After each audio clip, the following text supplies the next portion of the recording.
Baik, kita telah berada di Bandaraya Ipoh.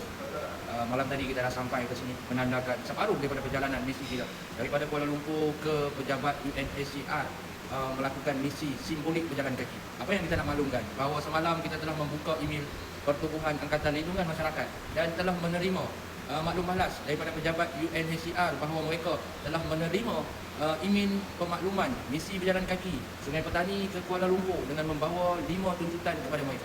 Mereka meminta kita menyediakan satu tarikh supaya mereka dapat bersedia di pejabat UNHCR Kuala Lumpur. Kita nak bagi tahu bahawa kita masih ada 10 hari lagi perjalanan untuk sampai ke Kuala Lumpur. InsyaAllah, kalau kita sampai menjejak kaki melepasi sepadan Perak dan berada dalam negeri Selangor, kita akan berikan satu tarikh yang pasti kita akan sampai di hadapan pejabat UNHCR.